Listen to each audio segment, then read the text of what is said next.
Welcome to SP news.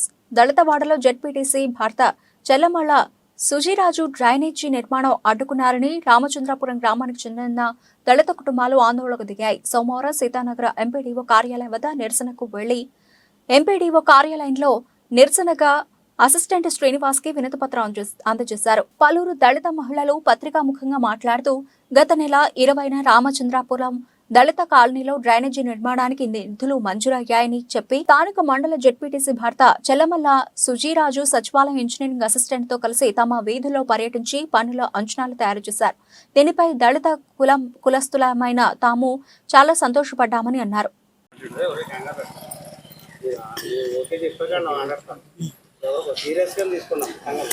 తూర్పుగోదావరి జిల్లా సీతానగరం మండలం పురుషోత్తపట్నం పంచాయతీ రామచంద్రపురం గ్రామం నుంచి ఎస్సీ పేట నుంచి వచ్చామండి మేమందరం.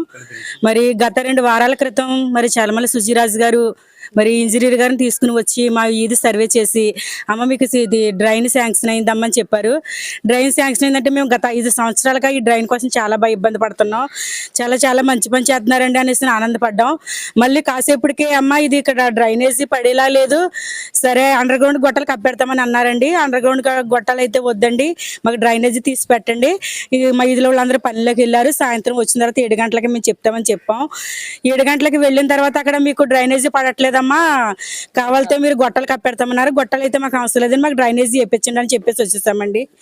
వచ్చేసిన తర్వాత మేము 2-3 సార్లు అడిగినప్పటికీ ఆయన ఏమీ స్పందించలేదు. గట్టిగా మేము మాట్లాడేసరికి ఆయన ఏమన్నారంటే ఆమె చేయవలసిన పని లేదమ్మా, మీరు ఎక్కడ చెప్పుకుంటారో చెప్పుకోండి, మేము చేయము, ఆ రోడ్డుకి మేము డ్రైన్ వేయం, మాకు చాలా కొంచెం ఇబ్బందులు ఉన్నాయి, మేము దానివల్ల మేము వేయలేము, మీరు ఏం చేసుకుంటారో చేసుకుని మీరు ఎక్కడ చెప్పుకుంటారో చెప్పుకోండి అనేసి మమ్మల్ని చాలా మరి ఘోరంగా అవమానపరిచి మేము దళితులందరం కలిసి ఒక 20 మంది దాకా వెళ్ళామండి. ఆ రోజు నైట్ చాలా అవమానకరంగా మరి ఆయన మాట్లాడారు, దూషించారు. మేము చేయవలసిన పని లేదు, మీరు ఎక్కడ చెప్పుకోండి అని అనేసి అన్నారు. మేము 2-3 రోజులు చూసామండి, వాళ్ళు వచ్చేవన్నా మళ్ళీ మాట్లాడతారేమని చూసాం కానీ స్పందించిపోయేసరికి ఇంకా సరే ఇక్కడ జరిగేలాగా లేదు, మండలానికి వెళ్ళి ఒక కాగితం మరి ఆఫీస్లో ఇద్దామనేసి మేము ఇక్కడ వచ్చి ఉన్నామండి. అందరం కలిసి వచ్చామండి. మరి నీకు దయచేసి మరి మా ఆవేదన గుర్తించి మరి మా ఎస్సీ పేటకి కొంచెం న్యాయం జరగాలని మరి మేము ఇలా చేయడం జరుగుతుంది.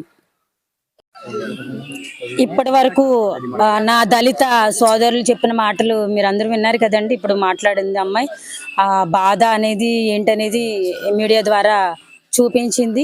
నేను చెప్పేది ఒకటే అండి, ఏంటంటే అసలు ఇక్కడ వచ్చిన వాళ్ళు ఇక్కడ ఇంకా చాలా మంది వెళ్ళారంటండి సుజీరాజు గారి దగ్గరికి, జడ్పీటీసీ హస్బెండ్ సుజీరాజు గారు, ఆయన దగ్గరికి వెళ్ళారంట.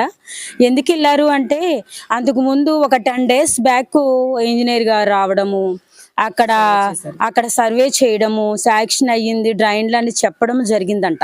వీళ్ళందరూ కూడా చాలా సంతోషపడ్డారు. సో దాన్ని బట్టి 10 days అయినా 15 days అయినా ఇంకా అవ్వట్లేదు ఏంటని సరే ఎప్పుడు వేస్తారని అడగడానికి వెళ్ళారు.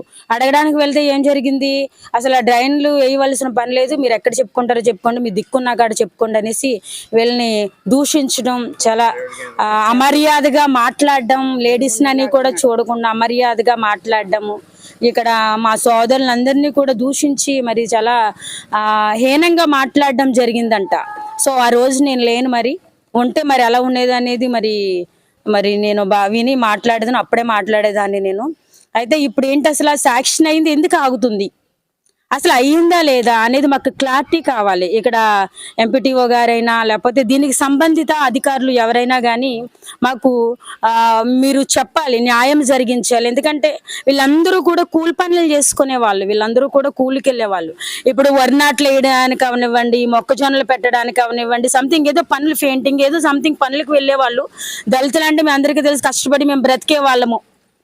వీళ్ళందరూ కూడా పనులకి వెళ్ళొచ్చి కనీసం ఆ స్నానం చేసి ఆ బట్టలు గుంజుకోవడానికి కూడా దారి లేదు. ఆ వాటర్ ఎక్కడ వేయాలండి, స్నానం ఎక్కడ చేసుకోవాలండి అసలని?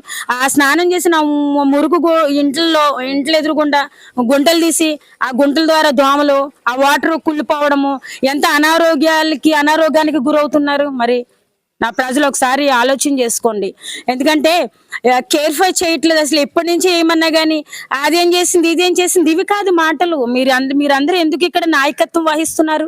ప్రజల్ని మంచి మార్గంలో పెట్టడానికే కదా, వారికి ఆయురారోగ్యాలు అందించడానికే కదా మీరు అందరూ వచ్చారు.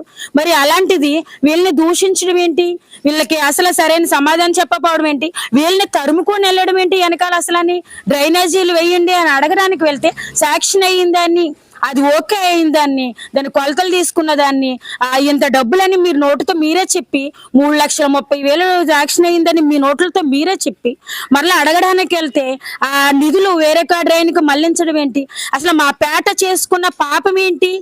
అసలు ఎందుకు అవ్వట్లేదు అక్కడ డ్రైన్? అసలు అని ఏంటి? దీని వెనకాల ఎవరున్నారు? అసలు వేయొద్దని అంటున్నారా? లేకపోతే అసలు శాంక్షన్ అయ్యిందా లేదా? భ్రమ పెట్టడానికి పిచ్చోళ్ళ కనబడ్డారా? వీళ్ళు భ్రమ పెట్టడానికి మీరు మాట్లాడారా? మీరు న్యాయం చేయాలని నేను కోరుకుంటున్నాను ప్రభుత్వాన్ని. ఎందుకంటే ఇప్పుడు మేము మాట్లాడడానికి ఎంపీటీఓ గారి దగ్గరికి వచ్చాము. సో ఆయన లేరంట, మరి కలెక్టరేట్కి మరి ఏదో ఆఫీస్ పని మీద వెళ్ళారంట. అసిస్టెంట్ గారు ఉన్నారంట. సార్కి ఇచ్చి మేము వెళ్ళడానికి వచ్చాము. సార్కి ఇస్తాము, అందజేస్తాము, న్యాయం జరిగించండి. ఆ వాటర్ ద్వారా ఎంతమంది పాడైపోతున్నారు, ఎంతమంది అనారోగ్యాలకు గురైపోతున్నారు, జ్వరాలు వస్తున్నాయి, టైఫాయిడ్లు వస్తున్నాయి, మలేరియాలు వస్తున్నాయి, అనేక దీర్ఘకాలిక వ్యాధులు వస్తున్నాయి. ఆ వాటర్ మళ్లించండి. డ్రైన్లు ఇవ్వండి మహాప్రభుని మిమ్మల్ని వేడుకుంటున్నాము. డ్రైన్లు ఇవ్వండి. మాకు శాంక్షన్ అయినటువంటి ఆ నిధులు మాకు ఇప్పటికైనా అందించి డ్రైన్లు వేయించండి. డ్రైన్లు వేయిస్తే మీరందరూ మాకు మంచి పనులు చేస్తారనే కదా వీళ్ళంతా గెలిపించుకున్నారు.